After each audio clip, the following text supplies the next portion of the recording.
guess you wonder where I've been. I should just find the love within. I came back to let you know. Got a thing for you, and I can't let it go. I guess came back to what you know. Got a thing. I should find the love within. You wonder what you know. Got a thing for you just fine, and I can't live with it. What will I do?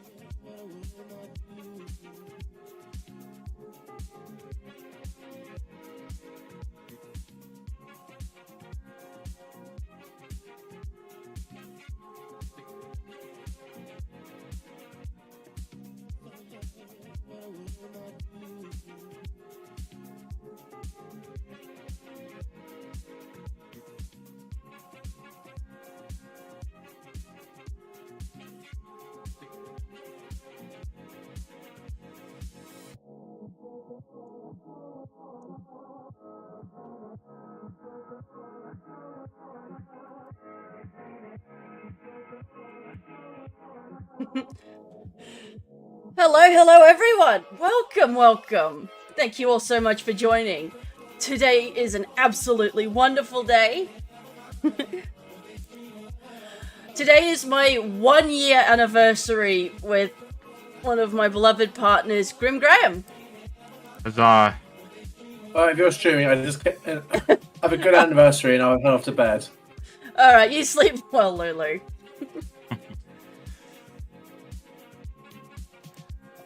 Unbelievable, huh? 1 whole year. I think all I was doing was networking. Right now, all we're doing is just having a little discussion of reminiscing about the entire year that we've spent together. Oh boy. And chances are that might be all that happens tonight. Oh. And I'm kind of low energy at the moment. I got bit by an ant while I was at Arakan this morning, so my foot's itchy. So you may hear me complain about that. You'll be happy to know that ants here don't bite.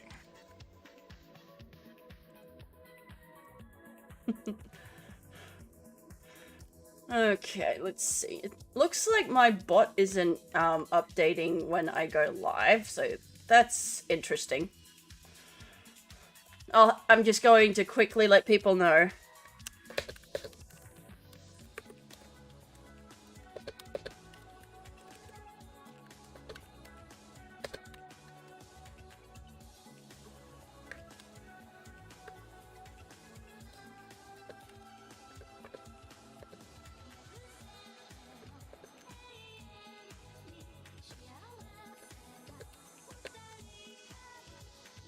And of course, I misspelled reminisce.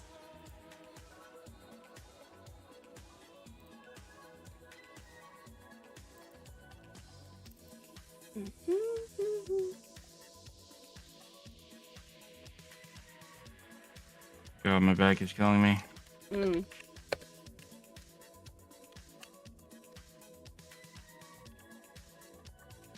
So I don't see you. Oh, there you are. You don't see me in what? Nothing, not anymore. Yay, ads. Oh god, no. During the whole year that we've been together, so much has happened. No. I mean, it all just started when you popped up into my Twitter messages and did not expect me to reply. I honestly didn't. I wasn't really that big at the time. I literally was only like a few months into my VTuber journey, working things out with a Vroid model, but I ended up as far as I am now. Absolutely wonderful year.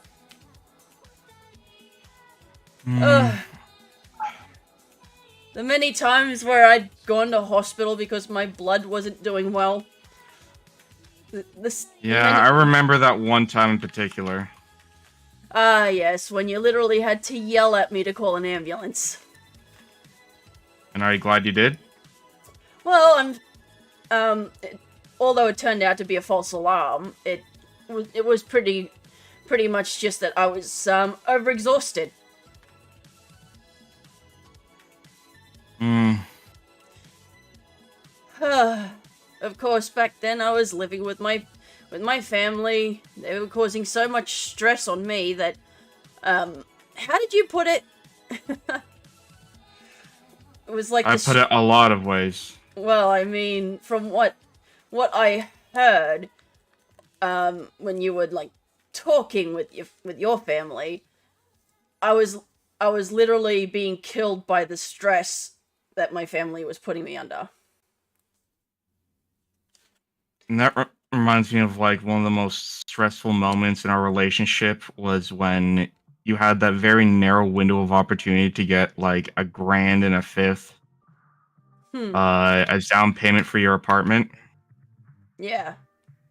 And I basically raised hell in the family and may have caused almost irreparable damage in the process.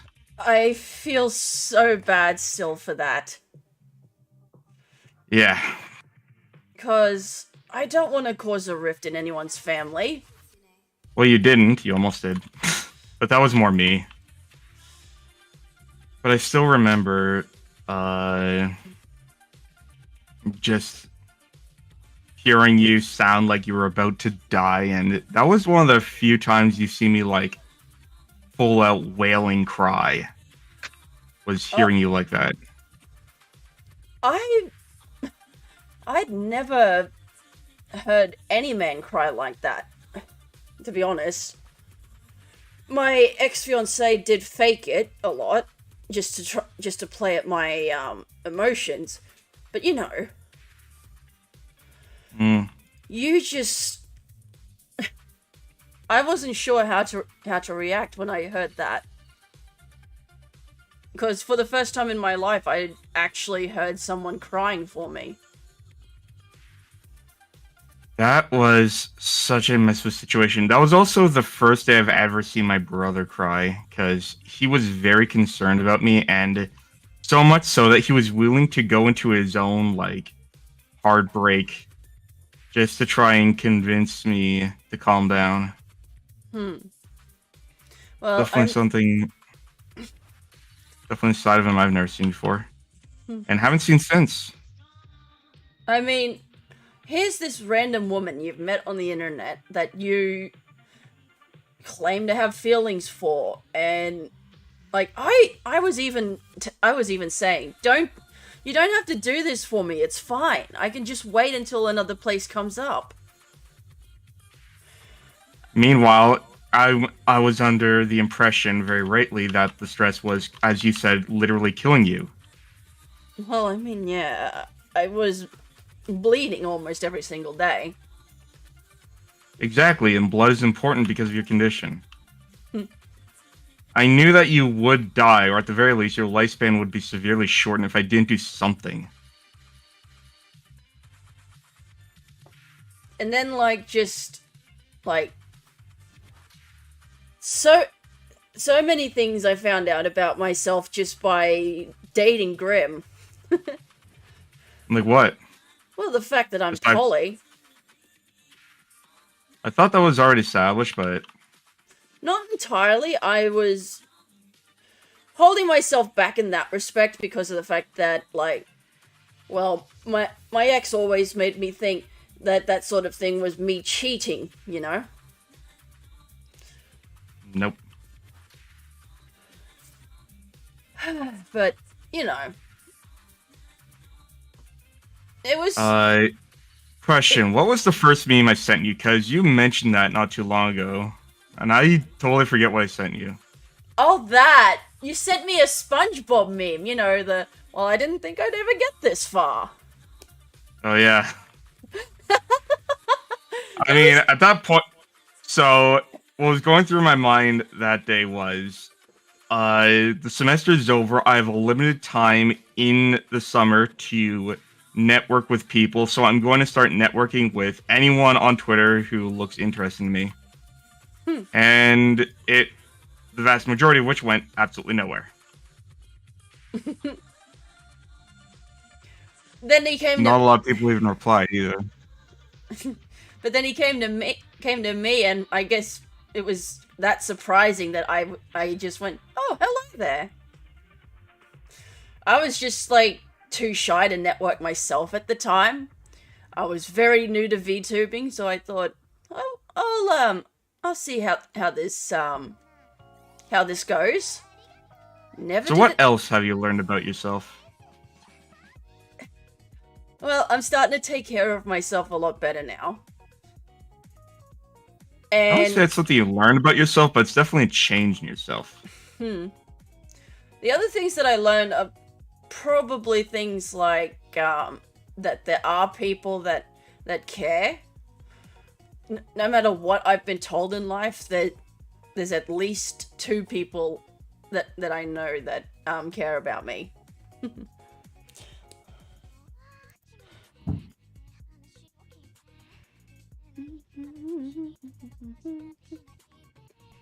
Sorry, the background music is just really cutesy right now. Unlike me, the music is actually really cute. You also learned that you're a masochist. Somewhat. I can only deal with certain amounts of pain before I go, "I quit." More than you thought you could. I also, well, according to Grimm, seem to have a much quicker wit than I thought I had. Not to mention that despite... It's strange, when we first met, you explained that you have like holes in your memory. Not as bad as it seems. Oh, hello, Edward. Thank you very much for stopping by. Oh yeah, we're just reminiscing about the year we've spent together.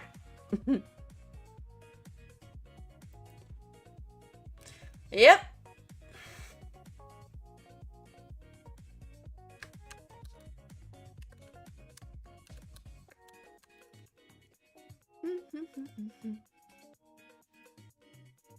There we go. Anyways, what were we talking about? I totally forgot. Well, you were talking about how, like, the holes in my memory? Yeah, they're not as bad as you made them out to be.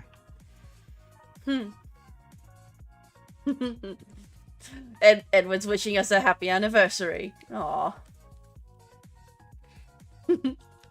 And, like, I am still, like, so surprised that after so long, I still draw in people whenever I stream. I always thought I had a very boring personality. Mary Sue and Cookie Cutter, you know? If I were to describe your personality, it is forever young. Well, you know, I never had a childhood, so why not start now? That's the thing. You are so worried about getting old, it's like, and yet you are forever young.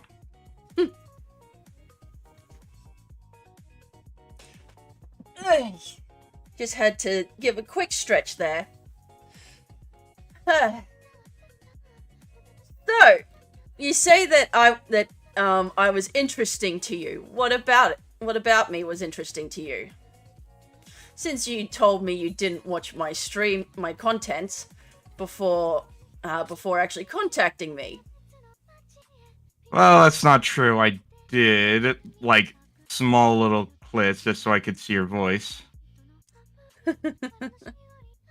But, so I lied to her and said and when I messaged her, I said, "I like your content as a streamer." It's like, no, that was just something I said to make it seem like I cared. Because otherwise I can't get my foot in the door, because apparently these people expect me to be a regular in the stream for like a week before they can bother to care. I didn't. Well, I didn't. Either way, it's a lie. Either way, it's a lie I'm not regretting, because it worked.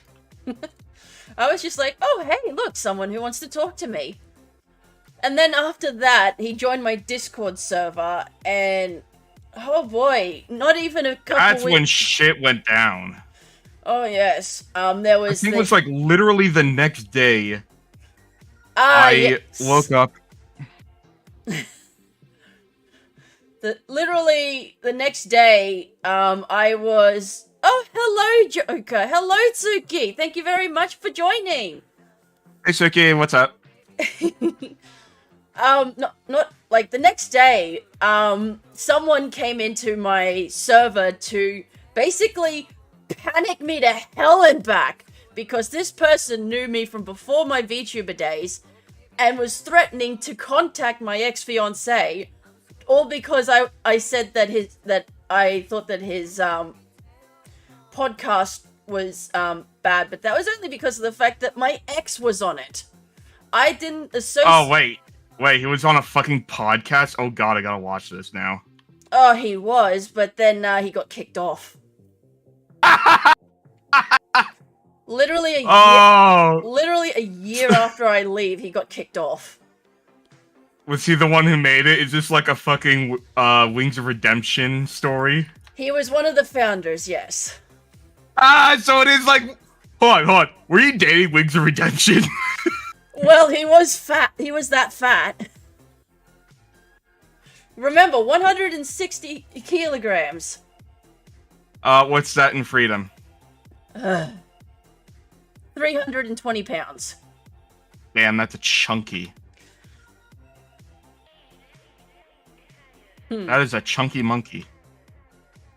So, as you can see, I find many different body types to be... Damn, I'm heavier than you, Suki. I'm 125. Fucking hell, I hate being such a big woman. Makes me a sack of potatoes. Sack of sweet potatoes. Shut up. No. No, fuck you. No, I'm not gonna shut. You cannot silence me. I have First Amendment rights, even though I'm Canadian. No, fuck you.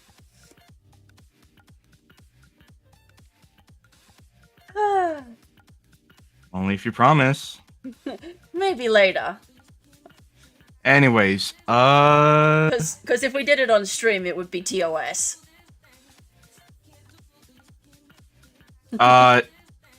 So yeah, I gotta see that podcast. I want to know what this, like, because he sounds like an absolute mess of a person, and I just want to laugh at him.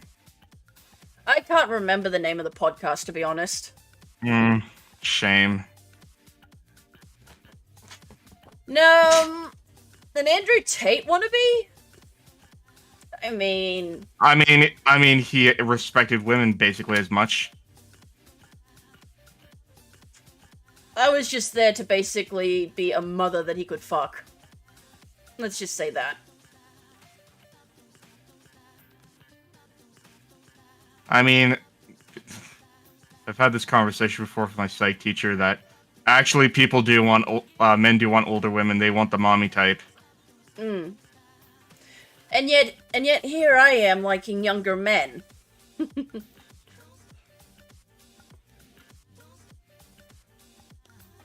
Yeah, except last night when you were creaming over older men wearing fucking suits and jackets. Shut up! I have a very specific type when it comes to older men, okay?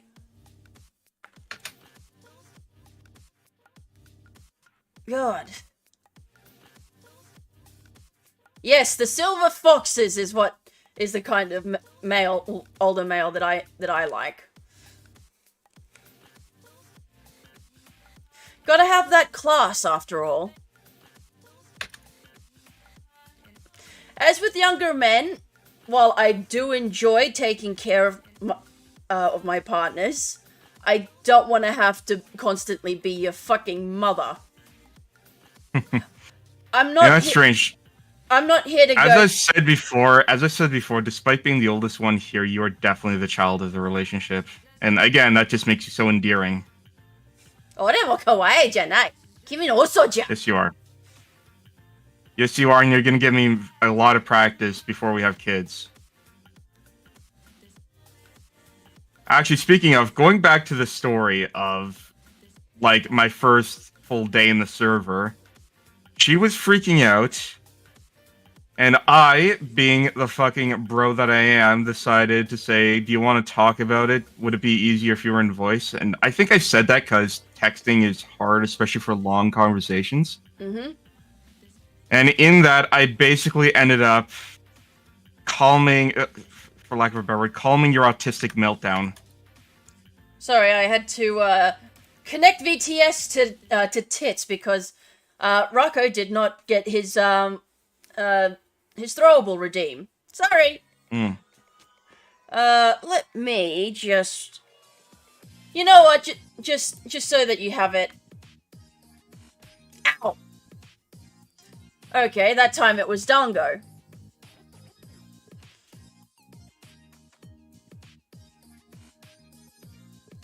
I'm not a Pokemon. Alright, where is it?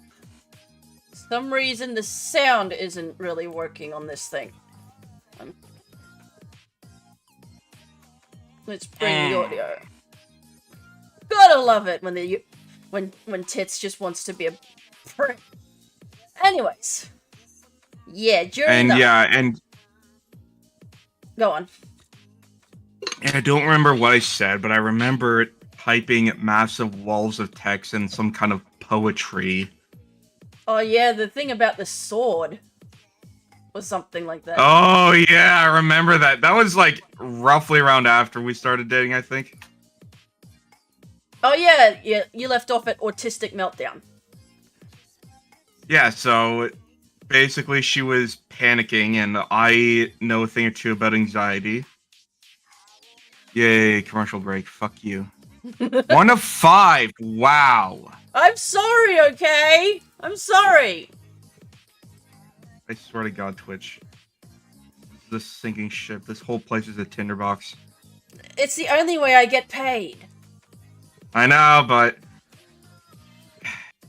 you're not going down with the ship, alright? Let's just put it that way. Anyways. So yeah, I have anxiety. I know a thing or two about how to calm down people with anxiety and autism. And I helped her think rationally enough and said there's literally no way this guy could threaten you. And I calmed her down and made a few jokes that she laughed at. And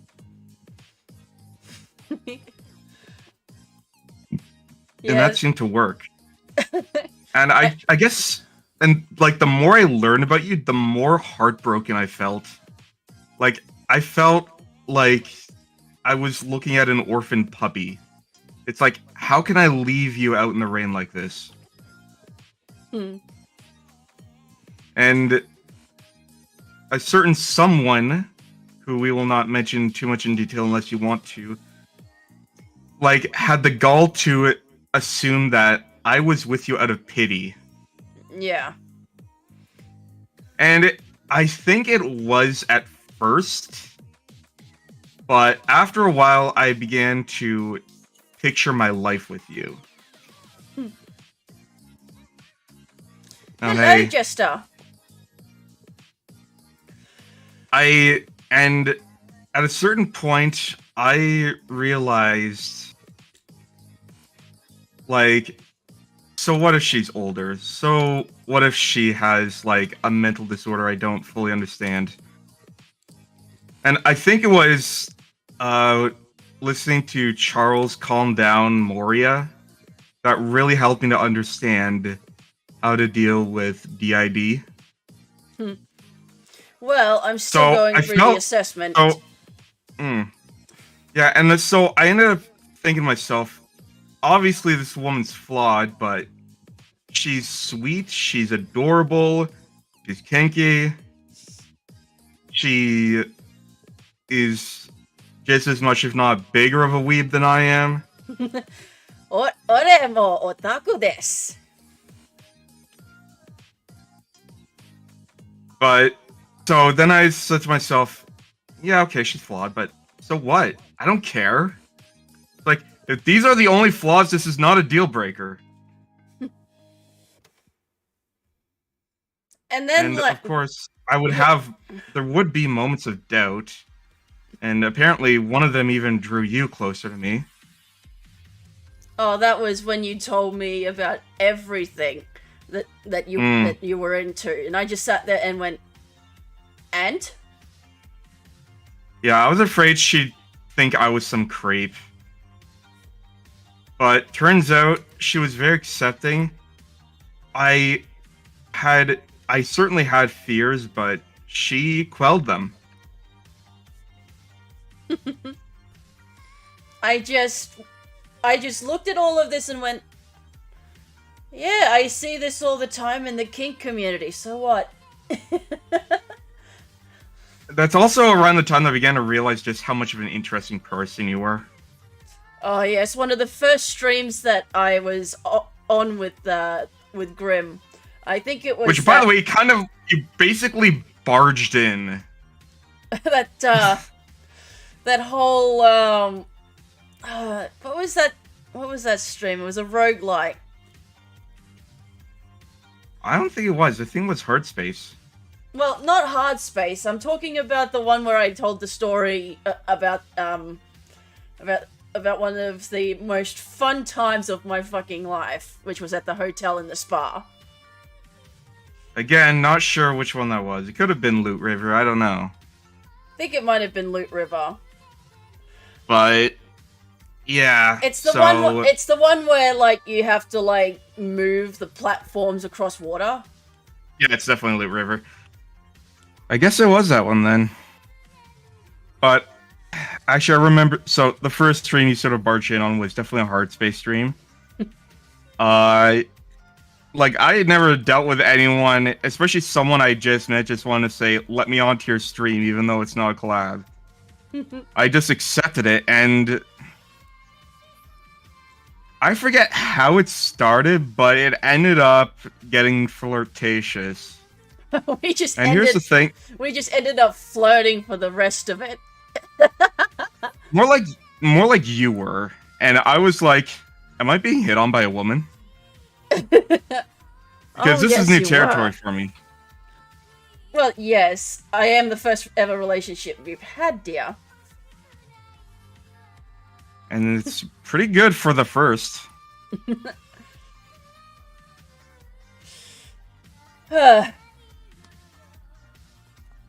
It's just been an absolutely wild ride. But when I told that story on Loot River, I loved Grim's reaction to it.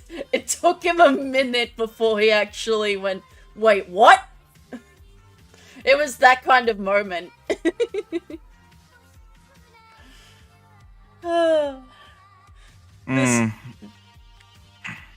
But guessing from that reaction, he wasn't expecting that I would have that much fun anyway. Huh. Yeah, and as I would get to know you, I would begin to know about your tragic past, as cliche as that sounds. But, and like, I just felt more drawn to you. Like, if I'm not there for her, nobody will be. And then all of a sudden, I think like we both told each other how we felt at that point. Like I forget how it started. I think it was me trying to calm me down after crying because I said something mean or something jokingly mean or something uncomfortable. I don't know. But that was definitely the like resolve test of the relationship right there. Actually, no. The real resolve test would come. Oh, you know when it came? What? Came when we finally had a very serious discussion with Charles. Why? And he is a nice guy, very nice. And I wanted it to work with him. We both made some huge mistakes, and we hurt him so dearly. And even though he was willing to try and work past it, he was still very reserved. To the point, I think the conclusion we came to was he's not ready for a relationship. Not in the same way that you and I were. And he agreed, and oh, I remember Moria was pissed. Moria was fucking pissed because I was in voice with him. I don't And even he- remember that. Yeah, of course not. But basically, the idea that someone that you considered your fiance for like 3 years was potentially gonna end, like, it wouldn't work out. It brought Moria out, who wanted to create an even bigger rift. And I remember him screaming, "Amicable!" Because Huh? that was the way it. Yeah, because that was the way it ended. It's like, wait, it's like he took it amicably. Because that was Huh. after. It's And yeah, he alright, did. Lauren. Because Moria was expecting to be like this huge dramatic blow up in your face, like just anticipating it. It's like, no, it's a mutual breakup. Fuck you, Moria. No heartbreak here. Now, I gotta go grab a drink, so I'll be right back, dears.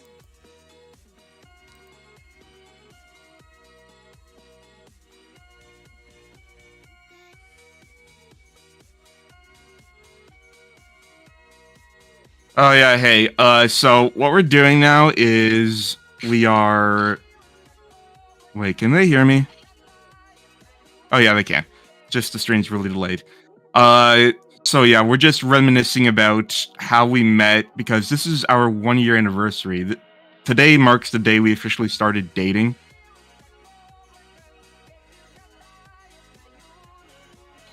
So I was just reminiscing about some of the trials and tribulations of relationships. But that was the beginning of the true test, and I don't know if either of you or anyone else here knew this, but the scariest moment in our relationship was yet to happen. I never had one. All right, here's some advice I can give you, and that is, one doesn't find love by searching for it. It comes to you when you give it to others, which sounds incredibly cheesy, but It's how we Like- met. like literally we met because I wanted to collab with someone and I just felt sorry for her situation. I felt deeply compassionate and we just moved closer from there. And yes, I'm back. I hope you didn't miss me too much. No. We were just talking about the basically what happened. But after the breakup with Charles, at first it sounded like it was going to go really good because it was like a turning point in your life where you realized that you had to like grow up. Hmm. And you had to like start to love yourself more. Which I felt this was like the beginning of a new chapter. And then what happened when I woke up the next day ruined the rest of my day. In fact, it probably ruined a chance to collab with someone I really want to because I needed someone to talk to and they really didn't want to deal with emotions and yeah. Hmm. And they're like, yeah, maybe I don't want to hang out with you, but I don't blame you for it because what happened wasn't your fault. And so I woke up to a text on Discord saying that it was you specifically saying that you were being taken to a psychiatric ward. You would be removed from your phone, and you would have no idea when you would be let out. And I think your last message was, "I will always love you" or something.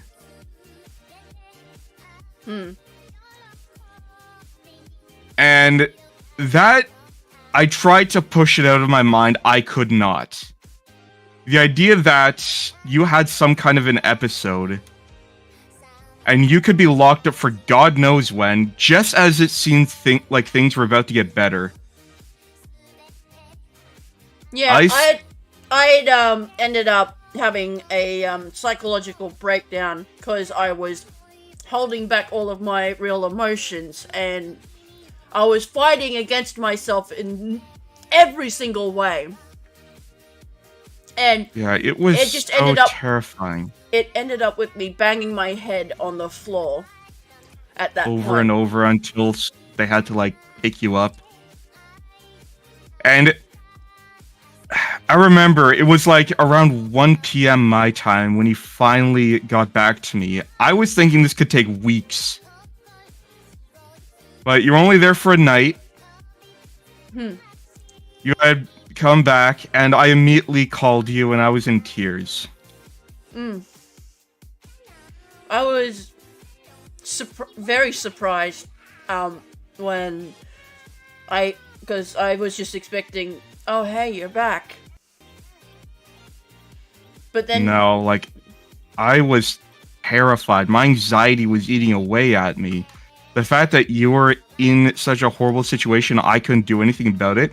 And keep in mind, I still felt guilty about barging into the relationship with Charles. So it was just very much an it's all my fault thing. It was, argument, no joke, I hold back my anger at a point where if someone makes me angry, I can seriously hurt them. Yeah, you're not the first person I know who's like that. But what was I saying? Yeah, and like that's what I learned. Just what you went through. You were chained up to a fucking wall. Like she had to be chained up to a wall because Moria took over and was trying to strangle one of the psychs there, right? Yep. Only from your understanding, they didn't, or Moria didn't mean it. Like that, there was no pressure being applied. It was just hands wrapped around the neck gently. Yeah. Well, it was hands just wrapped around the neck. He was going to put pressure on it, but well, you know, the orderlies got me off of the site, and I had to be put in a jacket and chained to a wall. Yep, and you had like 4 doctors looking after you the whole night, and apparently I still have four psychs handling my case. And apparently they said that Moria wasn't the most dangerous personality they'd ever come across. They've handled worse. To which I say, I know. And this is the thing that terrifies me and just makes me obsessed over to this day. They, like, because it was such a hard time for me to try and get Moria under control. He was, like, flaring off like a fucking pack of hemorrhoids. But suddenly, after all that, you come back to me and say you couldn't hear any more voices in your head. Moria was completely silent and would be so for fucking weeks. It's like, Moria, what do these psychs do? I need to learn. Moria, I have what's called multiple personality disorder. People say that it's been reclassed as DID, but because of the fact that my personalities are triggered, I have only we confirmed that with my psych teacher that it still technically counts as DID. It's just they literally just renamed it. Yeah, so with it, I guess it's just multiple people in my head. One of the more evil ones is Moria. Yeah. I'd also like to point out that people with multiple personality disorder are actually more of a danger to themselves than anyone else. Yep. That's what it is, Suki. The reason why you guys don't see it here is because I normally deal with my other personalities off-stream. Well, there was that one time that I didn't know that you were streaming and I revealed that one of your personalities was just faking you.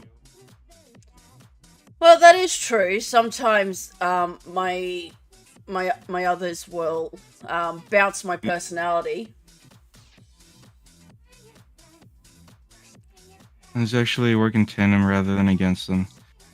I think the only one that really works with me is Ichiro, but the child.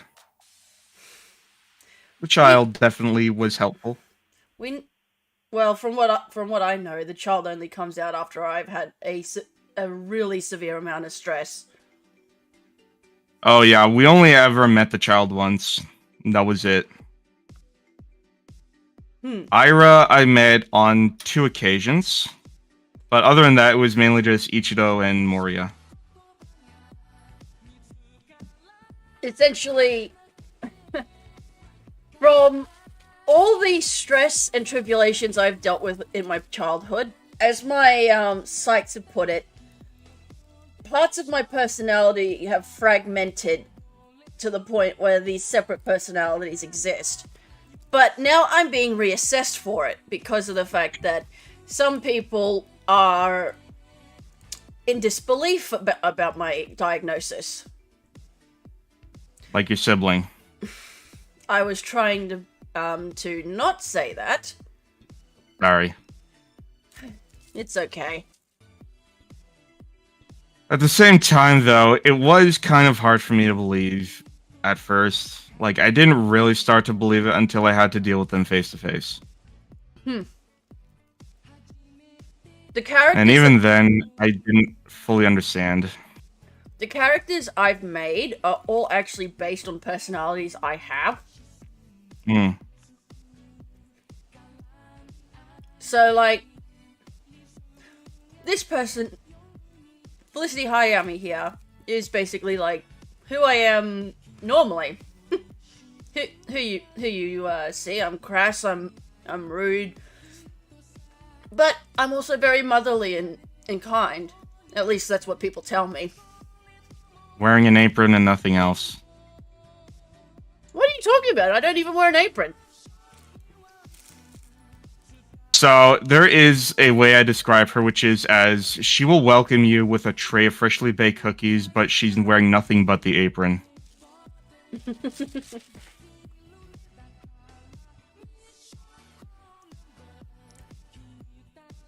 Anyways, so that was one of the scariest moments.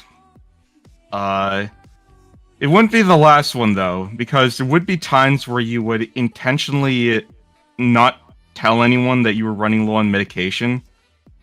And that's what there was one particular week where I had to deal with Moria on almost a daily basis, and that I'll be real honest, I was seriously reconsidering the relationship at that point because like it was just constant stress, constant I have to be there for her. I have to make sure she's sleeping because she's not sleeping regularly. I have to make sure to deal with Moria when he comes out. At that point, it felt more like I was being a caretaker than a boyfriend. And I did have doubts, but then you start to take your medication regularly. And it would take you a few times before you would say, I ran out of money for medication. Can I please bump some off you? And I'd said, sure. Yeah, I'm always scared of asking for help because as expected of the person who's the eldest, I'm supposed to be dependable. I'm supposed to know this shit. Asian family, you know, the eldest child has to be responsible, has to know everything, has to do everything, has to be everything. Confucius was an IRL chudjack, and he did not understand a word of Lao Tzu's philosophy. But didn't Lao Tzu disappear? I mean, well, first and foremost, that implies that, like, Chinese history is by no means, like, biased, which I highly doubt that. There's probably... Like, let me put it to you this way. Do you honestly think that a bunch of the shit that was written about Alexander was actually true? Like, the guy's story writes... Or the guy's history reads like a fucking novel. Like, it's, like, too good to be true, you know? Oh, if you guys are wondering if the eating sounds are, well, actually eating sounds? Yes, I'm having myself some snack buns that I bought from Bread Top. I am gonna miss these when I go to Canada. What? What? Bread Top. Hey? What's that? It's a Korean bakery. Hmm. But Bread Top doesn't exist in Canada. I looked up. Are there other Korean bakeries? Hmm. You'd have to look that. You'd have to look into that because I'm not sure where to begin. Hmm. Anyways, but there and then there was the time Still Sphere got in the relationship, Hmm. which happened. So the first time I met him was my final stream of the year before like summer ended and I had to go back to school, which was Gartic Phone, and I made the horrible decision to invite you. And not only invite you, but insist on you being there. Even though you were reluctant, and I probably should have picked up on that. Hmm. And I remember we had a fight that night. But I also remember that was the first time I met Still Spear. And soon afterwards, he would end up in the relationship himself. Hmm. I think he officially joined when I was in a completely different continent. November 22nd, actually. That's when I put down as our anniversary of all three of us dating. Hmm. But when was he, like, originally in the relationship? It was in, like, August or September, right? It was around August. Yeah, and I had to give him the rundown of how to deal with your personalities and stuff like that. And I remember feeling very reluctant. And this is the thing about poly relationships is there is no room for jealousy. And if there is any jealousy, if there's jealousy and you hide it, you are sabotaging the relationship. Mm-hmm. If you have any jealousy or any doubts, you have to make sure they are known. And likewise, your partner in turn has to accommodate you. And if they don't, then it's not going to work. Because any jealousy, any feeling that you are lesser in the relationship has to be addressed immediately. Yep. That is something I learned the hard way.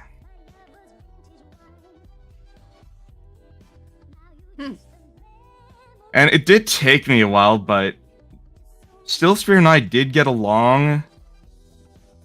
And we both had something in common, that was our interest in keeping you safe. And eventually, I start to see him more like a brother, and then, I guess, more like a partner. I remember you were very happy with that. I was holding back tears. You always are. God, I worry that my being so emotional will annoy everyone. No. Hell, do it right now. Come on, let it out. What do you mean? I'm not wanting to cry right now. You want me to make you cry? You do that and I'll end the stream. What if it was a happy cry?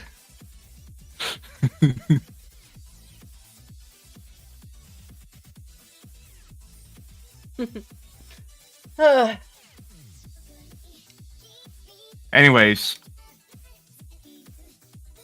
There was also another, like, big event that happened during our relationship, and that was, after, like, a friend of mine hurt me severely, and I ended up withdrawing a lot during that time because, like... Was this the same friend who disapproved me? Yes. Yeah, fuck that bitch. Ugh. So, because, like, I was really good friends with this person, and they were family to me, but I ended up in a lot of pain after that, and I spoke to my psych on several occasions for emergency psychiatric care, and they told me that if they are going to cause this much distress and anguish, then it's probably for the best that you leave, because all it's going to do is degrade your mental health, which is then going to degrade your physical health, to the point where you may have to end up living in the hospital again. Yeah, this was an individual who did not respect me and only saw me as your ex. Mainly because of the fact that you are incredibly hypersexual. You don't know how to use tact, and you have very violent tendencies. Well, I won't call it violent, but okay. Way to out me like that. This is from them, not me. Yeah, you make it sound like I punch holes in the wall. I mean, you would if you could. No. I mean, there was the time I frickin' punched a hole in my bedroom wall. Actually, it wasn't. Yes. It wasn't punching a hole in the wall. More smashing my head through it because I was so fucking angry. Yeah, see, you're way more violent than I am. Let's be real. And honest. then there was the time when I put my foot through the wall because someone told me that this was way before I dated any of you. I was in an online relationship with another guy in the UK. He faked his suicide just to get back at me for breaking up with him. Okay, that is an absolute piece of shit. And here's the thing. He would not let me chase my dreams, because back then I wanted to be an actor. And he went and told me that, if I went and became famous, I'd forget about him, and that, it would be the worst thing worst decision of my life. I'm just sitting here but there's really no, and there's just flat out no. After 3 years of that, I just went, fuck this, no. I can't deal with this. So, I split from him. Not long after that, I went to Thailand for, back then it was a yearly trip to see the family. And I get an email saying that this is his mother, and he's been found. You get the deal. Wait, what do you mean found? Well, because of the fact that I'm also streaming this on YouTube, I can't really say it. Can you type it to me?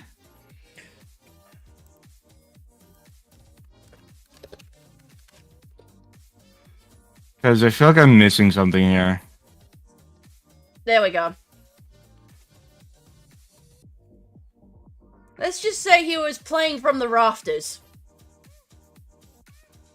He was getting into swing. Got it. Mm-hmm. And so that ruined my fucking trip. I come back and I get all of these. Just when I thought I had learned all the depressing stories of your life. When I come back, I get the worst emails being told that I'm a piece of shit, that I don't deserve to live because I But this was fake, right? It was faked because a week later he comes back and apologizes to me, and I'm like, no! After the shit you pulled? You expect me to just go, oh yeah, okay, fine, fuck that! God, what an absolute piece of shit. And then, after that, I was I was graduating high school, and that was when my ex-fiance asks me out. I was recovering from that whole ordeal with that ex, and well, yeah. One of the biggest things that happened was I had my first time unprotected. So one of the Very things, ballsy. one of the things that happened there was that in order to make sure everything was fine, I got a pregnancy test. My father found out and was livid. Like, seriously, he threw me to the ground and started calling me, like, whore, slut, everything. He wanted to throw me out that day. Took my mum everything she could just to get my dad off me.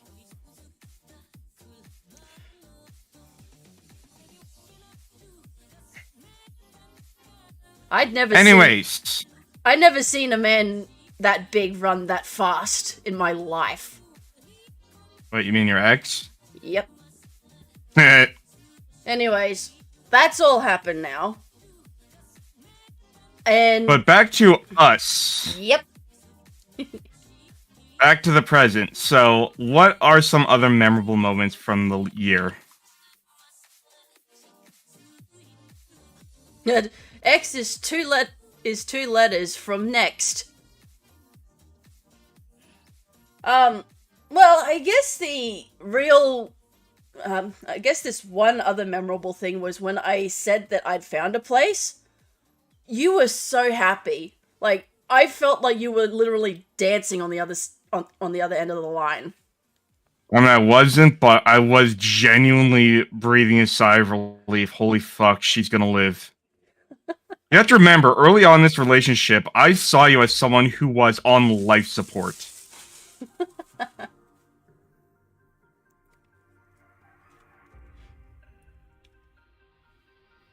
Pretty much am. I mean, every month or so, I would have to go back to hospital to get blood, either an iron infusion or a blood transfusion. Yeah, but that's not the same. I mean, like, as in you were gonna die any moment. So who knows how much of my blood is actually mine? Well, I mean, how long do blood cells live? About a week, and then they are recycled into the body through the bone marrow to then be remade into new blood cells. So I would say at most a quarter of your blood is in yours. At the very most. But the thing is, my last blood transfusion was 2 years ago. Oh, in that case, it's all your blood. In which case, problem mystery solved. Most, like, all of your blood is yours. But, there is something that I really liked that I want to bring up, and that was you meeting someone very special. And it took you a while, but this is now one of your favorite people. You'll have to agree with that. Is this your mother? Yes. It's just, I was so terrified of, like, talking to her because, well, my ex-fiance's mother was an absolute horror. Every time I would have a mental breakdown, she would just yell at me and go, "You're faking it. You're faking it for attention." It's like, yeah, I want. And wasn't your own mother kind of like that? Yep. Yeah, so Felicity has never had an actual mother. She's had someone who pushed her out of their vagina chute. But I would hesitate to call that person a mother. Graham. The fuck? Like, let me just say this. All your life you've been called a failure. The real failure were the fucking people in your life. Like, your mom is a failed mother. Honestly. I mean, she didn't have a mum when she was growing up. Her stepfather hoarded her after her her father died. Mm, And still, yeah. and I just so in typical mama's boy fashion, whenever I can't deal with reality, I crawl back to my mom. And there were occasions where you were a little too much to handle, and I'm like, how do I deal with this? I'm like, I need to talk to my mom. And then I thought, you know what? No, she needs to talk to my mom.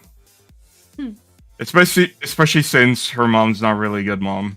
And my mom is an amazing mom. Although she's probably one of the reasons why I have anxiety. And why I'm very loud. Definitely why I'm very loud.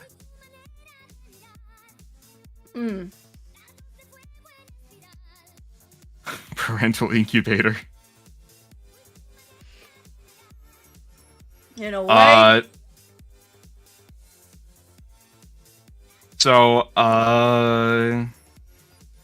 Where was he going with this? Yeah, so Introducing me to your mum. the first time that we actually introduced you to her was before we started dating, and that was awkward. That was incredibly awkward, and I really don't want to talk about it. Then let's not, because I felt super awkward about that as well. Yeah, I kind of threw that on you. I was like, wait, Like what's going on now? Why is this happening? So let's not.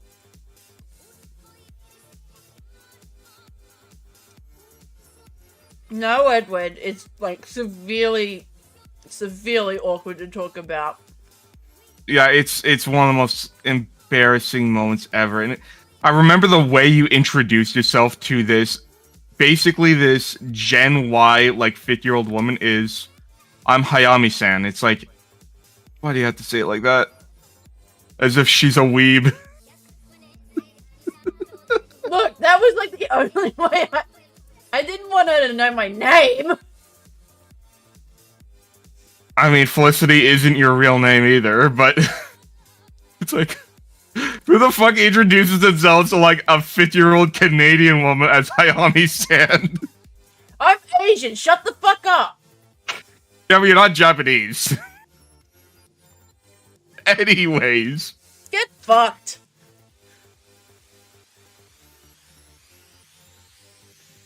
Anyways, so that was pretty bad, but besides that,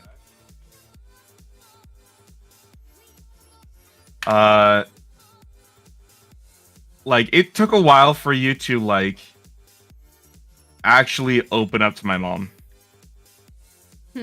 But once you did, you began to realize just how comforting she is. Wouldn't you say? Yeah.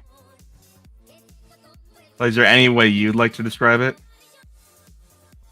As I would call her, she's an absolute peach to talk to.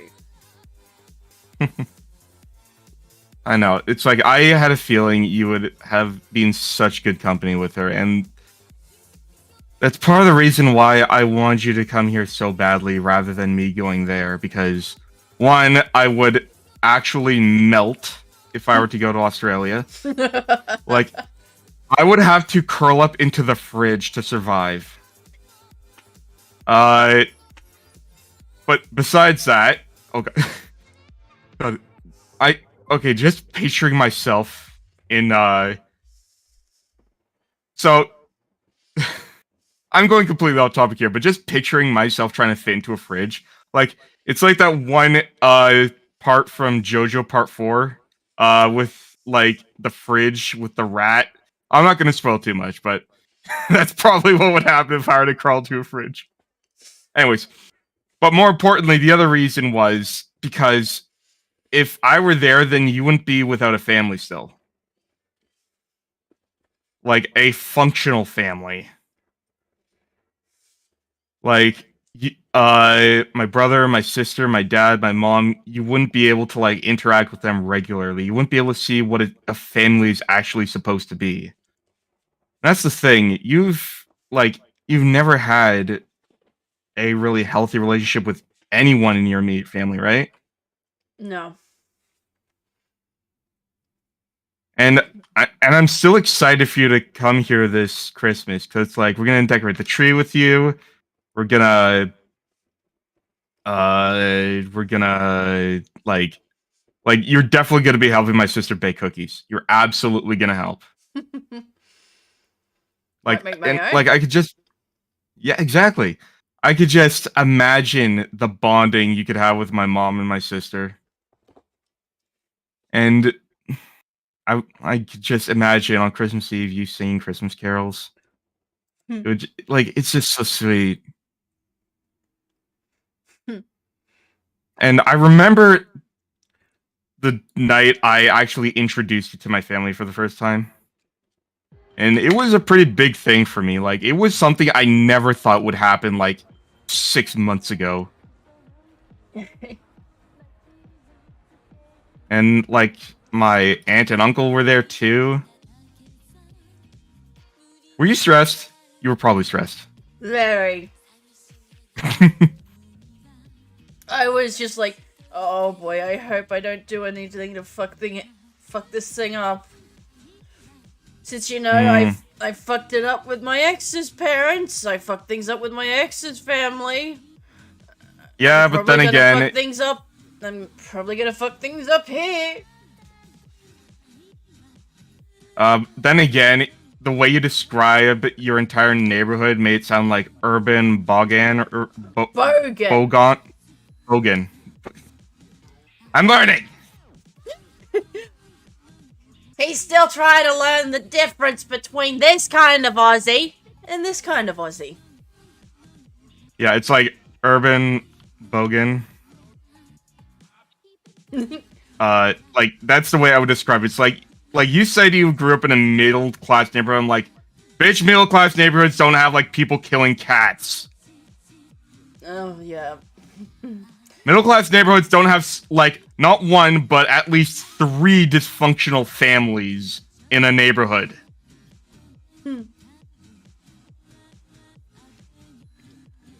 Oh hey, yeah, welcome. Yeah, basically, one of her childhood neighbors straight up murdered her pet cat. Yep. All over. That happened on at least once. All over a disagreement over a fence. Yeah, see, that is not a good neighborhood.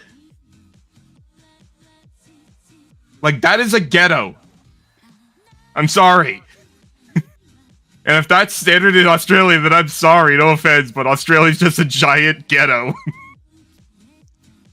Because that is not how it, like, a neighborhood's supposed to be. The only real reason why I'm so apprehensive about moving to Canada is, 1, the cold. I can't stand the cold. I hate the fucking cold. It's easier for me to strip down and cool off than it is for me to bundle up and warm up. I don't get that logic. I can put on more clothes. I can't take off my already lack of skin. I prefer being naked than being bundled up. Well, keep in mind that if we can't find a place and we do have to stay with my parents, you're not gonna be complaining about being cold. You're gonna be complaining about wearing clothes. Yep, pretty much. Better get used to wearing a hoodie.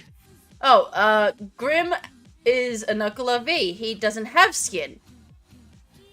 Yeah, I don't have skin. Hi.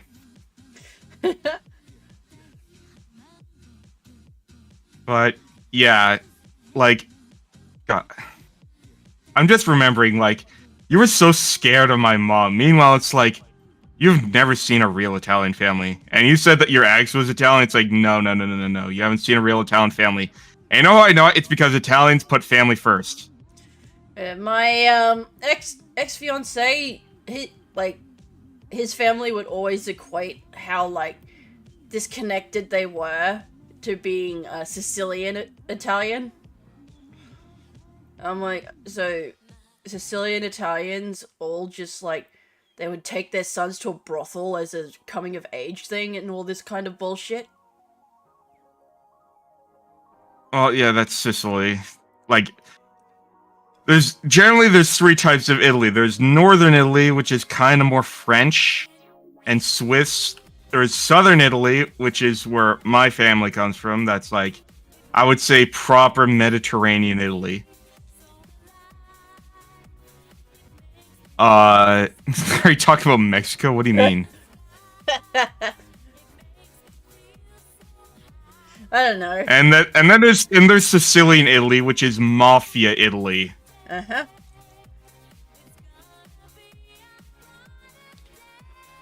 About the brothels for coming of age. I guess that's a Mexican thing. Yeah, because... And in Colombia, they bring you to like a freaking ranch to lose your virginity. Of course, then, like, according to this thing I read up, Southern Italians would give, an old Southern Italian tradition is to give the bride's family well, not just the bride's family, actually. It's just that one of the families will give the other a painting of a Woman being raped. I was going to say a thing that rhymes with grape, but you know. Whatever. You're not monetized anyways. And I say that is not a tradition I've ever fucking heard. Because the Italians idolize the Romans, and well, we know what Romans do. Gay sex? Lots and lots of sex in every kind of way.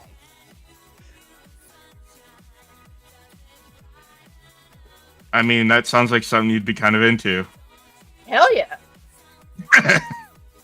Being able to just go out and say, hey, so we're going down to the bathhouse later. You coming? Yeah, of course. You want me to bring the toys? Fuck yeah, let's do this.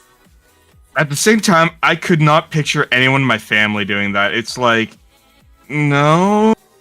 It's like if you were to like do anything that's scandalous, I swear, like the hand gestures would come out and like screaming in butchered Latin about how much of a whore you are. Oh, why, thank you. And that's same goes for the fucking painting. Where the hell did you hear that? Because that is such bullshit. It's like here's what an Italian wedding is like. Because I've been to at least 2 in my life. Well, no, yeah, more like 2 or 3. There's going to be lots of food. Lots and lots of food. Like, a good one will have, like, authentic gelato. Like, they'll straight up rent, like, a gelato stand. For the occasion, there will be cannolis and crepes. And there will be just this huge, like, island table platter of antipasto that could feed a small African nation. And there's got to be lots of music, and it's got to be expensive too. Italians go all out with weddings. Oh, just like Thai people. With Thai people, the wedding lasts at least a week. Yeah, okay, that doesn't happen with Italians. It's usually just a day, but it's one hell of a day. Basically, it's an entire week of celebrations where we all celebrate, hey, these 2 are going to join the 2 families, hooray! And then, a month leading up to the wedding, the groom gets hazed by the bride's family, basically as a way of saying, hey there, so you're going to deal with this bitch, now you're going to deal with this bitch's asshole. And this is why the wedding will not be in Thailand. No, I am going to honor my great-grandmother, even if she's dead by the time I get married, by at least having some form of Thai wedding ceremony in my hometown.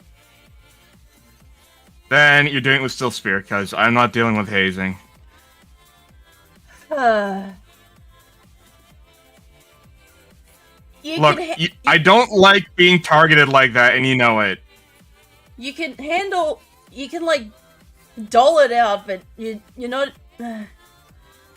Forget Yes, about I'm it. a massive fucking hypocrite, and I'll admit that. Oh, hello, Kai. Thank you very much for the raid. Let's give you a shout out, shall we?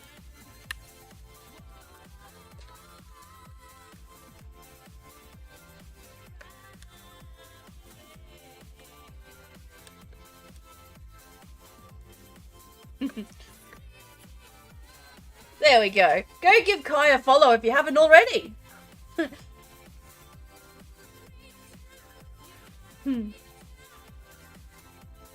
What?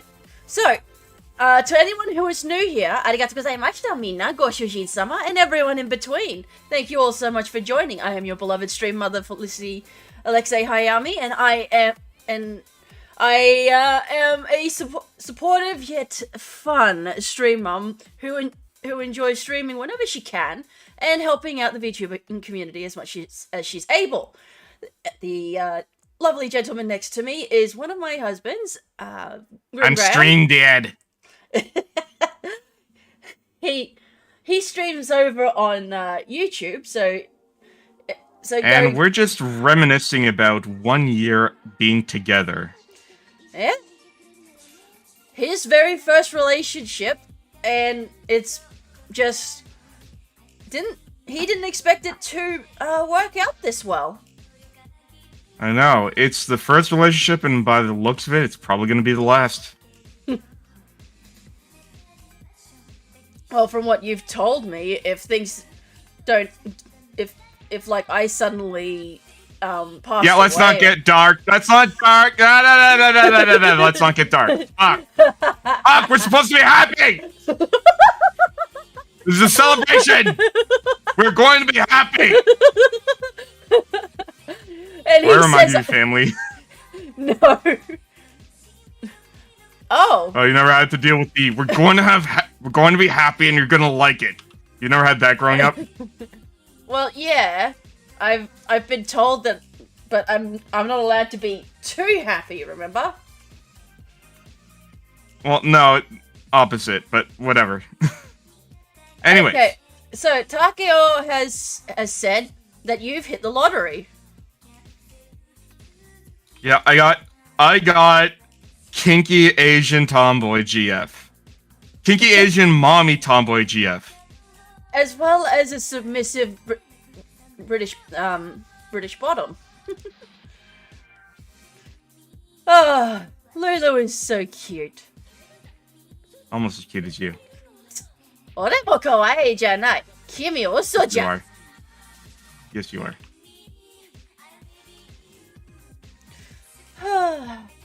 One thing as well I wanted to bring up, and that was, and this is pretty funny in hindsight, especially considering I took it as seriously as you did. And that was the time you almost fell for a scam. At this point, we still weren't together yet. This was like very shortly after we met, right? I can't remember. You don't remember? No. Yeah, you got like a scam call, and you thought it was legit, like you legit had like some debt that you need to pay. Oh. And I was panicking. We were both panicking. Because you need to come up with like $600 or something at the end of the month. And then at a certain point, I just text you and I'm like, wait. I'm like, wait. Who was this? Did they even say, was there any like, was it just like a random number? It was And then we realized, It was a hidden number. yeah, I'm like, that sounds incredibly suspicious. And then we slowly begin to realize, oh my god, this is a scam caller. And I guess that was like the first time I like, didn't just calm me down, but legitimately helped you out of a bind.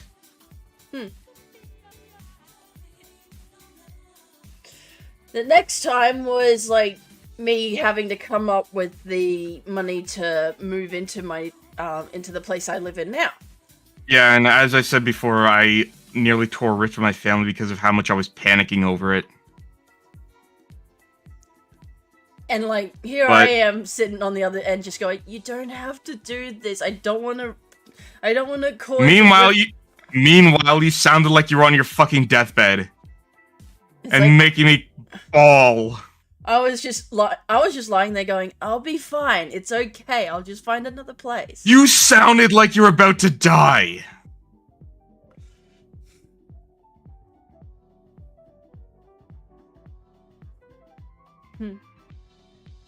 Like, you sounded like you're about to die, and, like, I just know. I guess that's part of the reason why we know that we really love each other. There's another reason you know when you really love someone, that is, you can get into an argument with them, and you know it will blow over in, like, a day. Oh, and then there are the times where we just have those, like, really stupid arguments and end up laughing in the end of it. Except for that last time we had an argument where you just got really, really angry. And it was over the stupidest thing, and I still want to make a Venn diagram to explain to you that Dojin is still fanfic. I can't believe we're going over this again! Shut up! Fine. But I'm right. No, you're not! Yes, Go sit on a pole made of pineapples, lubed up with fucking Carolina Reapers! Alright, I'm done pissing you off. You piss me off any further and I'll end the stream here. Alright, well, enjoy her rage chat. You're not gonna see her rage that often. Because if God, I I remember the first game I got you to collab with was Splitgate, and oh man. Well, yes, my Aussie Bell Rage is funny. It's You also cracked a rib from the stress. it's very bad for my health. Like, you were bleeding from, like, the rage. Physically bleeding. Yep. And that's when I learned, okay, she's definitely not going to be playing any rage games.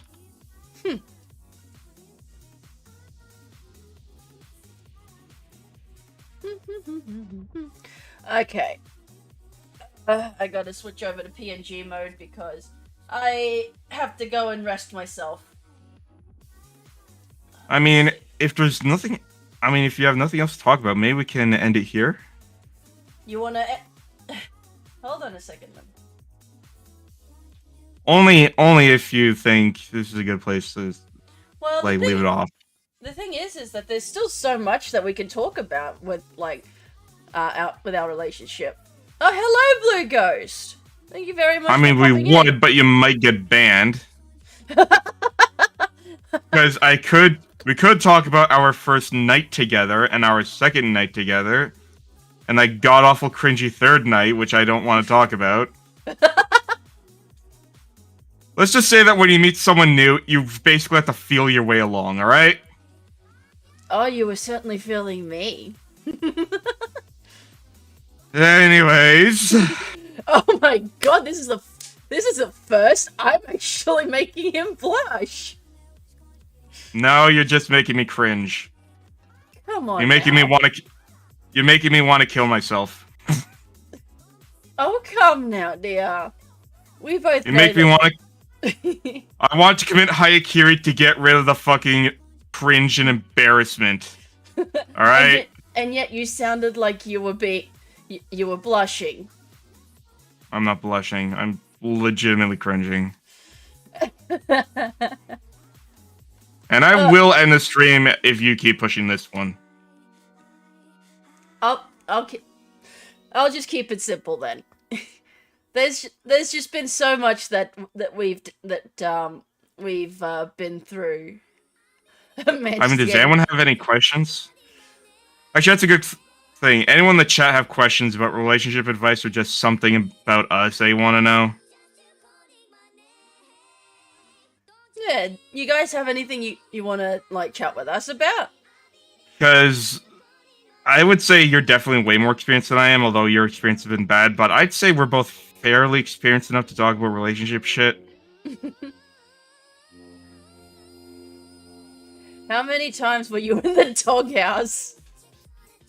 At least once. I think in the past few months, you've been in the doghouse about 7 times.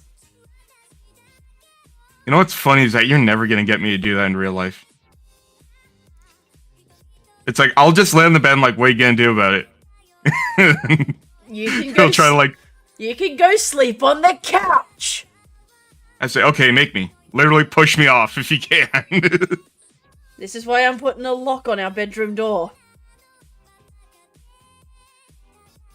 That's why I'm keeping a fire axe right outside the door. You do that and I'm calling the police! God! I'm genuinely terrified now. Fine. I'll put lockpicks on the other side of the door then. How about that? Oh God. Do you even know how to use those? I've never practiced, but I do know the basic technique. Yeah. The idea is that you need something to act as, or what's it called? It's like you have to have something that presses, I think, on the right side of the lock while it's turning, and then you stick the actual tool in, and you have to one by one raise the pins by just feeling them. Which is, by the way, why if you're ever gonna do like an RPG with lockpicking mechanics, I think Fallout does it best with perception as the stat to use instead of like agility or dexterity. But yeah, basically the idea is that every tumbler has like small imperfections that give them friction. So there's never going to be a universal order, but there's always going to be an order, and so long as you're applying pressure to the lock as it turns, you'll be able to individually push them all up.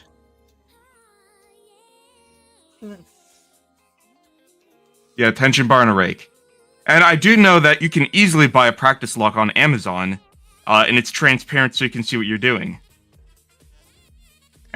And you can easily buy, like, lockpicking tools. It's not that hard. I know I'm sus, Takeo. What are you talking about? The stuff that I've done in my youth, you would have no idea. I mean, there's the time I almost burned down my family home, all because you only recently told me about. Well, I told you about and it. Then there was Viking Dom. Yes, he's actually a good friend of mine. He stopped being a dominant after having his son. Well, professionally at least. Now, the reason why he's called the Viking is one, he's got both ginger hair and a ginger beard and fucking looks like a Viking. And two, he uses a sword in all of his BDSM play. As well as a bow and arrow. With chalk, which I find interesting. Oh man, when I heard about like him accidentally getting one of them up the poor guy's ass, I was laughing so hard.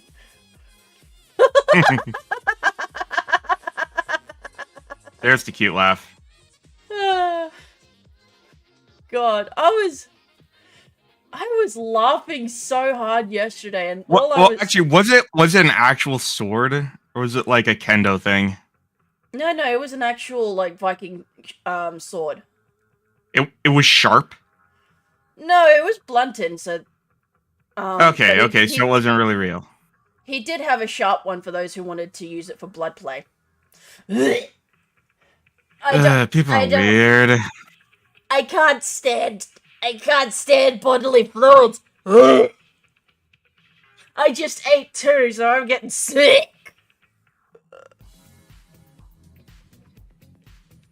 Anyways. 1 minute, I just need time to recover. So yeah, anyways. Yeah, anyone have questions? Anyone want to know how to get a woman or a man? I can't guarantee my advice is universal, but I could give it.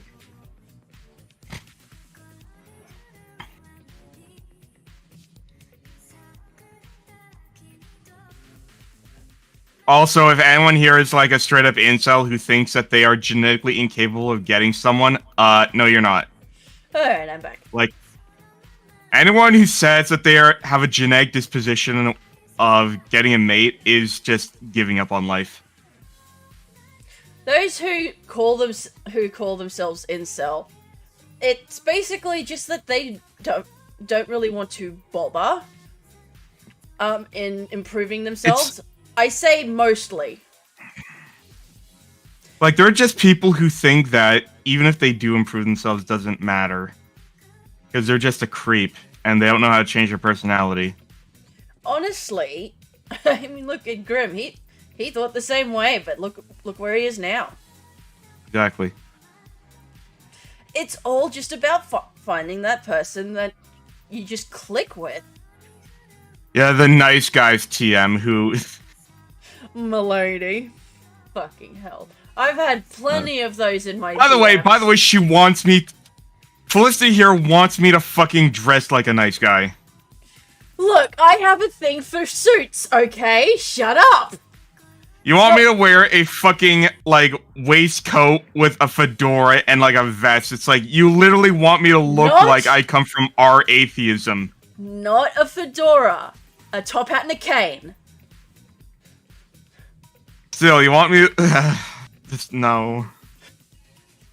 Like, maybe at some cosplay convention or something, but I'm not going out in public like that. Although I will go out dressed as a plague doctor if you want me to. Because plague doctors are based. Like, it's just that suits just show off the body in all the right ways. What do you mean? It shows literally the hands and the head. Do you not see how well an ass... Oh, look. There we go. Oh, Reeve is challenging you. Reeve is challenging you. Well, why don't you reveal what, No, I'm not going to. No, absolutely not. No. Really? Yes, especially... Come on. Maybe in a few months. Maybe. But you said you would yesterday. No, I didn't. Yes, you did. I brought the possibility, and that was under very specific circumstances. And before you ask, no, it's not as big as you think it is. It's just I don't want to be an asshole to someone.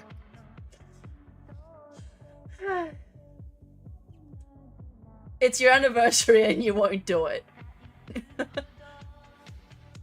Oh yeah, let me just, like, shell out another grand so I can get a new outfit, like a new model. And unlike a suit, I can't rent a model. I mean... Let's see. Ta-da!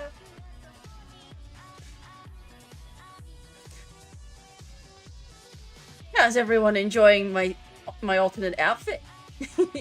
It just barely goes... it just barely rubs against TOS, doesn't it?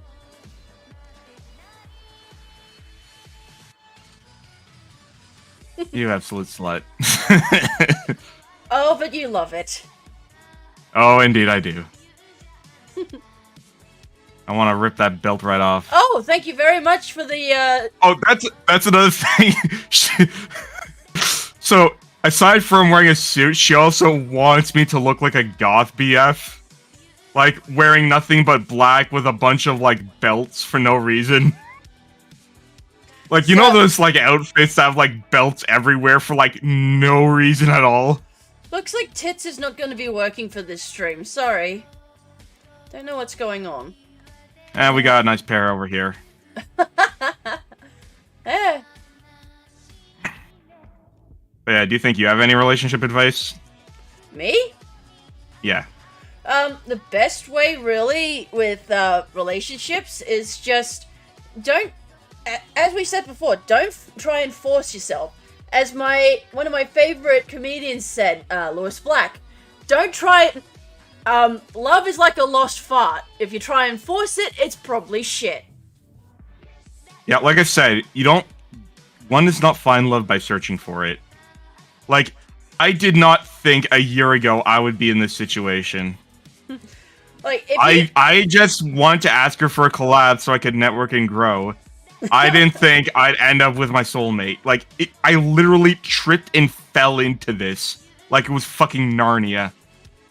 it was basically like fucking he tripped. Not really tripped. It was basically like Batman knocking the Joker into that vat of acid. Oh, you know what it is? You know what it is? It's like that fucking anime trope where a character trips and lands on another character and they meet face to face. Yep. that whole fated meeting sort of thing. Yeah. Fucking Red Ribbon of Fate and all that dang on shit. But hey, thanks to that, where like tripped and fell into some tits. Yeah, I guess. Pretty much. And a lovely pair of tits they are. Even though I have the worst complex about my body, like, out of everything, the places where I have the lowest self-esteem, where I feel I have the worst traits, are my breasts and... Yeah. Very self-conscious, but anyways.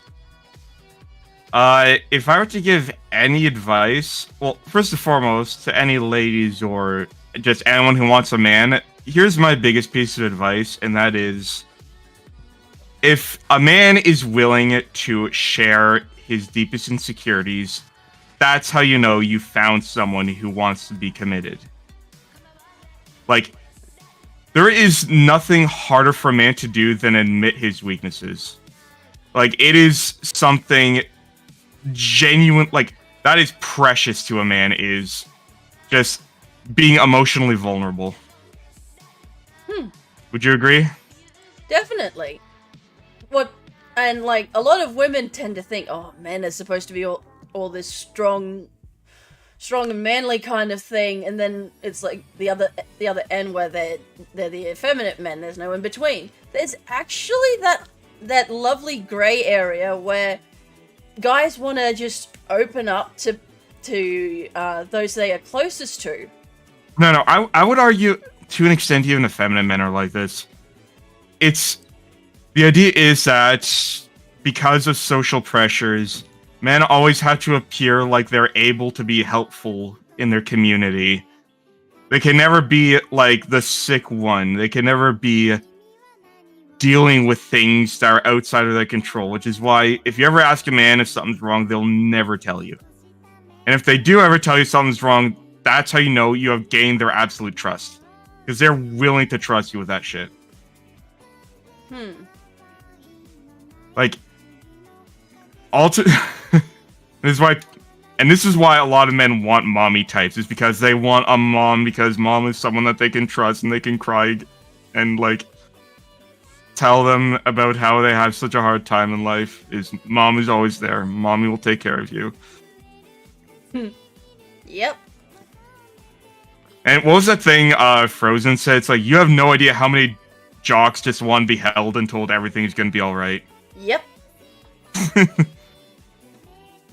Like, just basically, all a guy really just wants, like, well, all anyone wants is just someone who, is able to be that link that they need to the rest of the world.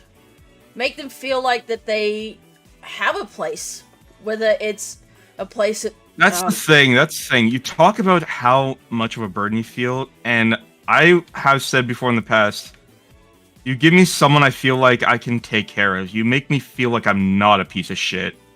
You make me feel like I have a purpose in life, and that purpose is helping you, like, reach self-actualization. And you are afraid that one day I might leave because you don't need me anymore, but no.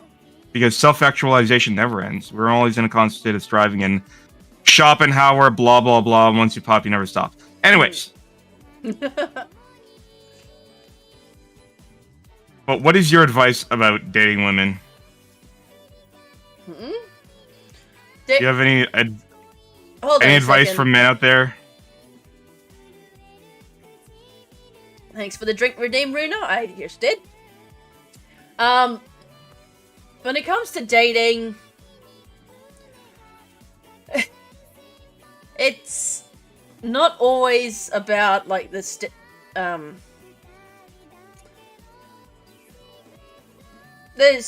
no real right and no real wrong way of going about things. The worst thing that's going to happen is, yeah, you're going to get rejected. But you know what? The world's still going to turn. Time is still going to march on. You're still going to be here. It just means that somebody else is going to be there instead. Don't they know it's the end of the world? 'Cause you don't love me anymore.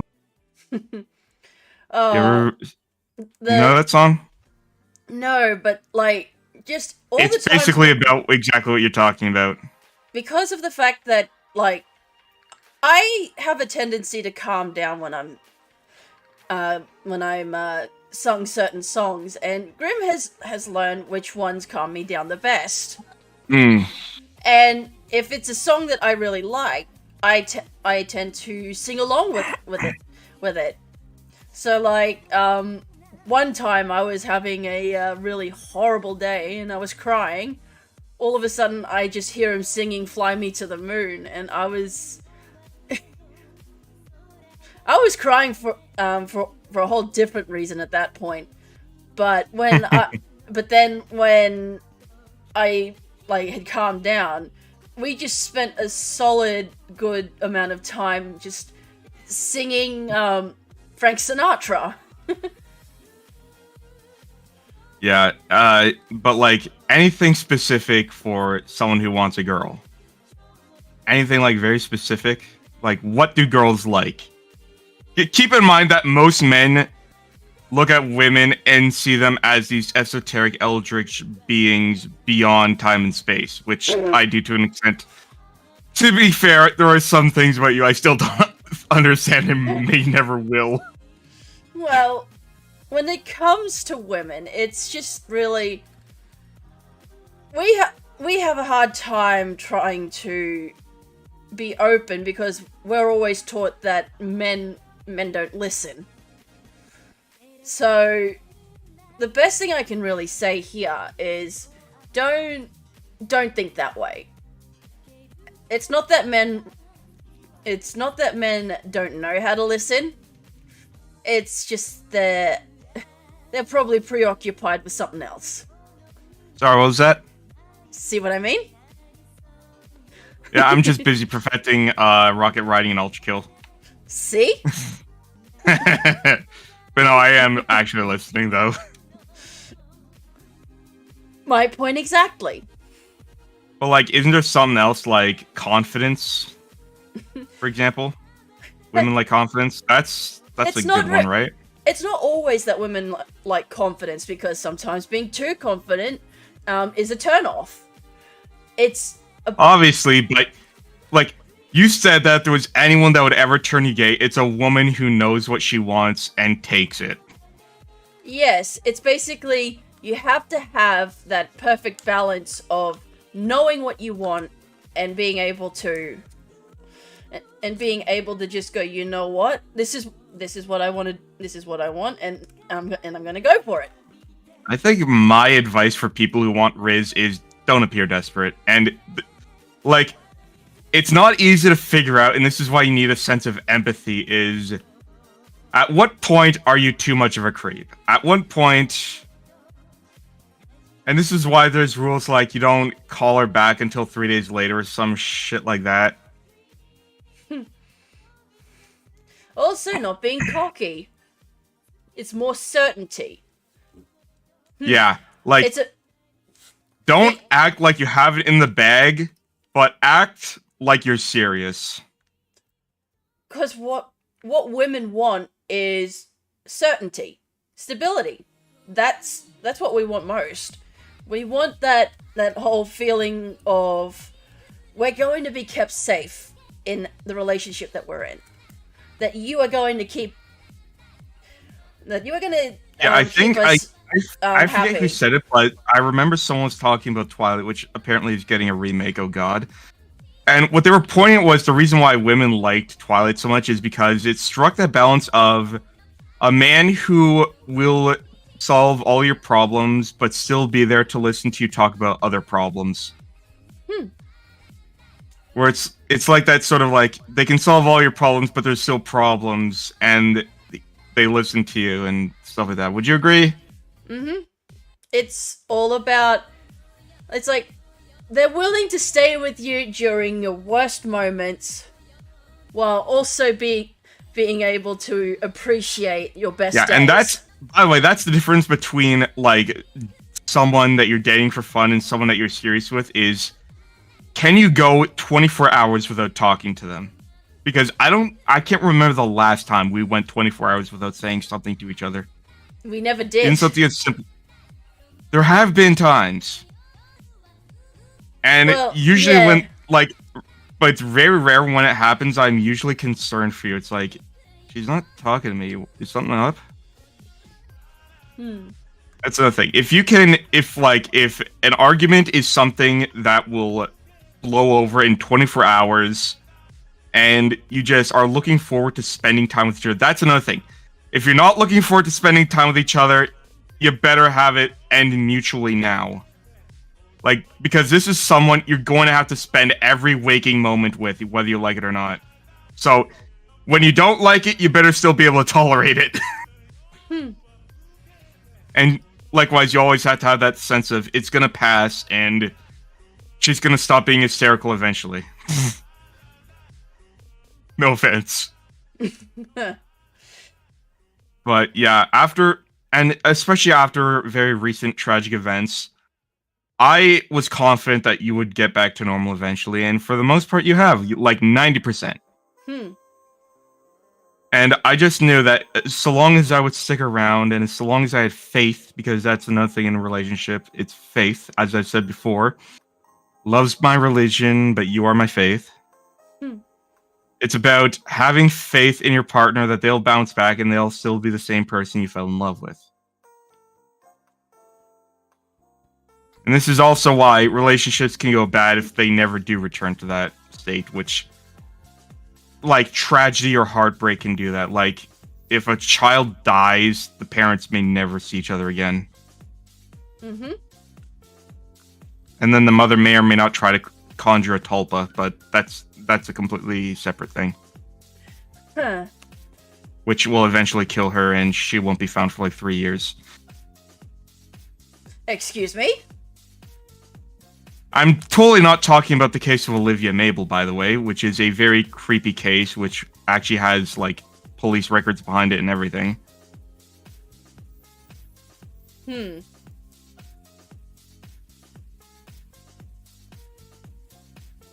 I guess sometimes don't know how to listen to my own observations. As people will tend to say, it's, oh, hello, Hayes. He's speaking from YouTube. What is our favorite memory of each other?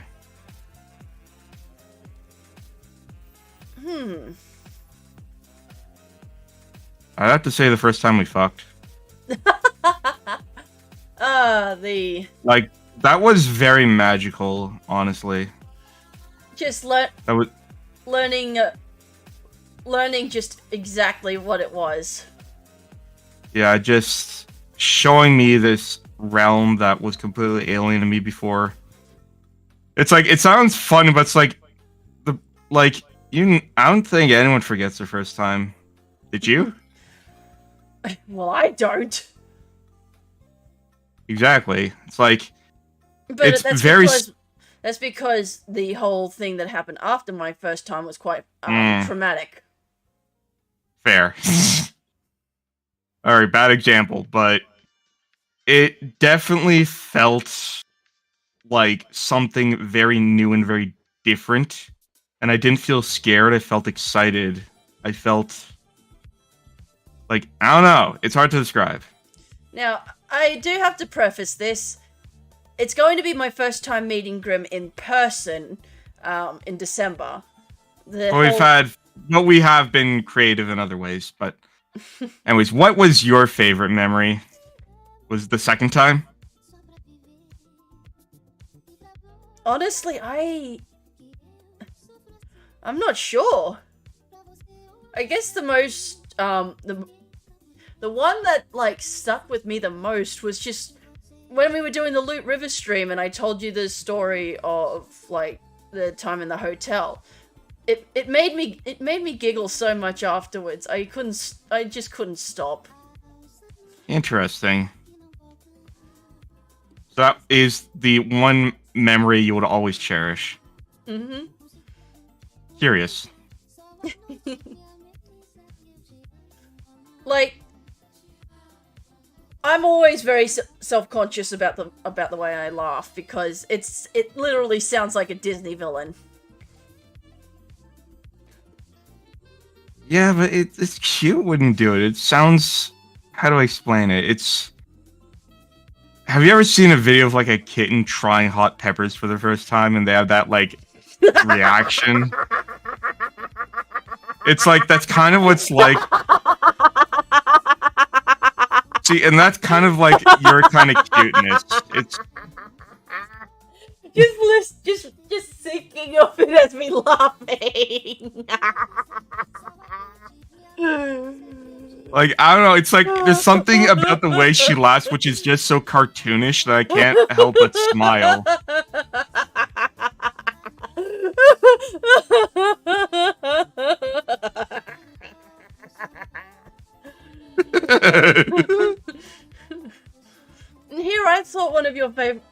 And here I thought your favorite memory of me would be first learning of that weird voice I do when people say that I don't look autistic.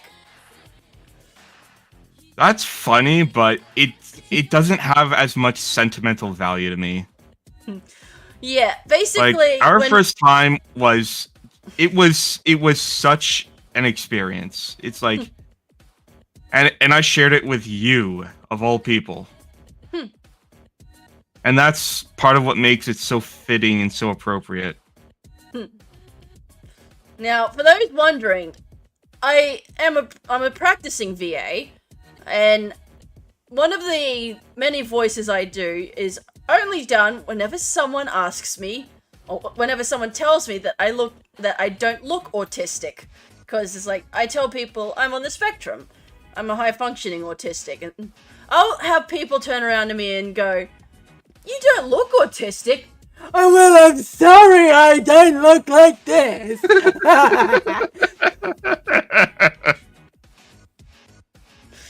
That seems to be his favorite voice. It is. It's like... Of course, Grim does this. We're just a couple of just absolute fucking, like, literal retards. We're a pair of autists, but it's an absolute riot. I mean, Grim has a voice that he does that, when it's not overdone, is an absolute... It makes me laugh when it's not overdone.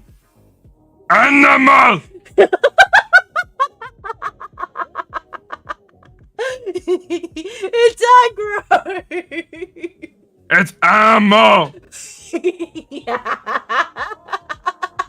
In Australia, we call them aggro. And where?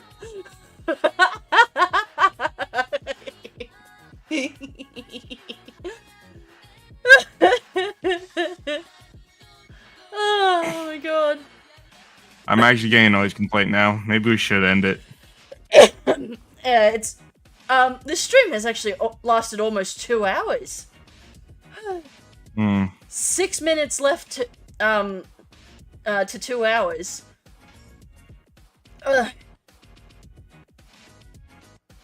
I need to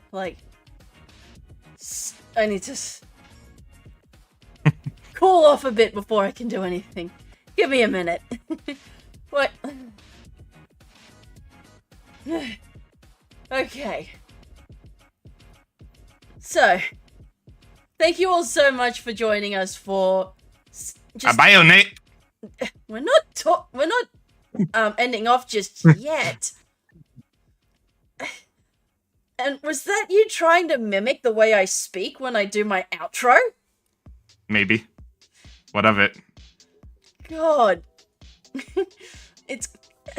I mean, at least I sound fluent whenever I speak Japanese.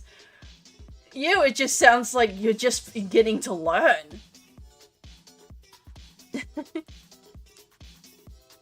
Teach me, mommy. Oh, I will later. As you can see, we certainly do bounce off each other quite well. So, thank you all very much for coming to celebrate our 1-year dating anniversary.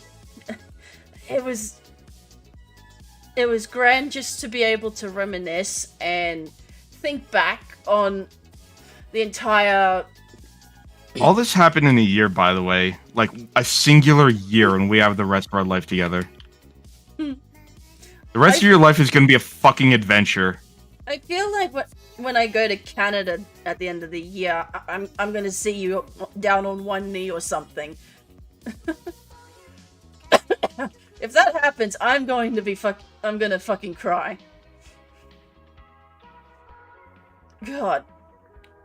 Alright, I got ideas now. It's like I get proposed to at the airport. I'm going to fucking cry. Shit. I'm giving him ideas. Right, I should shut up.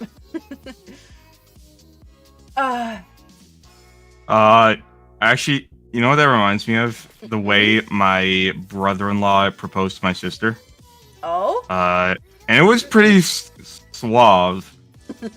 Literally, while they were decorating the tree, one of the decorations had a compartment for the ring. Oh? Like, so it just came out of nowhere. Oh, that is so cute! Pardon me, I had a bit of, spit go down my, trachea. Practice for later. Yes, you kinky thing. Anyways, Thank you. I'll start lighting the candles. Good night. Thank you all so much for joining us today. Let's see who we are going to raid out to today. Oh, can we raid Enna? I'm just checking to see who we... Please, can we raid Enna? Please, please, please. Okay, since you asked so nicely. Let's see. We can just shout anniversary raid. Because I don't know if she knows it's our anniversary.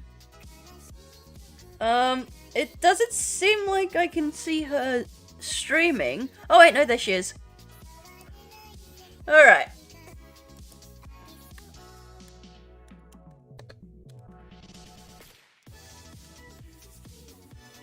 Alright. So, arigatou gozaimashita, minna, Goshujin-sama, and everyone in between. Thank you all so much for joining me on this lovely anniversary stream of mine. And until next time, abayone!